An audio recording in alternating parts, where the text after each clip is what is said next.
নমস্কার সুপ্রিয় বন্ধুরা, রাধাকৃষ্ণের কৃপায় শিশুটা কিভাবে বাঁচিয়ে নিল তার সমস্ত সহপাঠীদের শুনলে অবাক হয়ে যাবেন আপনারাও। রোজকার দিনের মতন 10 বছরের শিশুটা বাড়ির গেট থেকে বাসে উঠে স্কুলে যাতায়াত করে। সেদিনও শিশুপুত্রকে সঙ্গে করে তার মা গেট থেকে বাসে তুলে দেয়। বাস ছুটে চলে স্কুলের পথে। হঠাৎ ড্রাইভার বুঝতে পারে তার গাড়ি ব্রেক ফেল হয়েছে। এটা ভেতরে বসা শিশুগুলোও বুঝতে পেরে বাসের মধ্যেই কান্নাকাটি শুরু করে দেয়। ড্রাইভার খুবই চেষ্টা করতে থাকে বাসটাকে কোনোভাবে নিয়ন্ত্রণে আনতে, কিন্তু চালকের সেই চেষ্টা বিফল হয়। হেল্পার শিশুদের কান্না থামানোর চেষ্টা করে, কিন্তু শিশুরা শিয়রে মৃত্যু নিশ্চিত জেনে আরও জোরে জোরে কান্না করতে থাকে।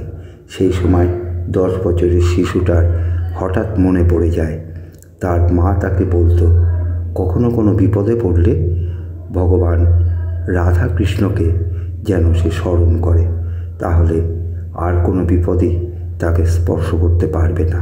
তা সে যত বড় বিপদই হোক। তাই সে তার সমস্ত সহপাঠীদের সে কথা বলে, রাধাকৃষ্ণকে ডাকার কথা বলে।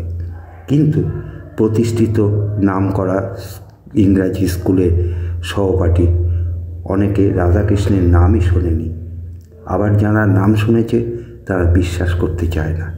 হেল্পার কিছু একটা নাড়িয়ে রাস্তার পথচারী এবং অন্যান্য যাত্রীদের সতর্ক করতে থাকে।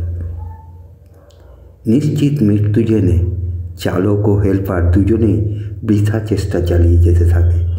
ইতিমধ্যে বাসের এই দুর্ঘটনার কথা তাদের স্কুলেও পৌঁছে যায়।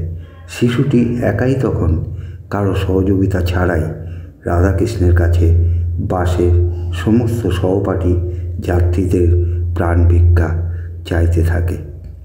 এই সমস্ত ঘটনা যেন কয়েক মুহূর্তের মধ্যে ঘটে যায়। ব্রেক ফেল বাসটাকে কেউ যেন আস্তে করে থামিয়ে দেয় রাস্তার একটা ধারে।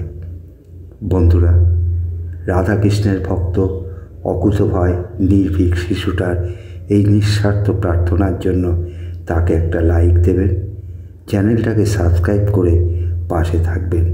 বলুন জয় রাধাকৃষ্ণ।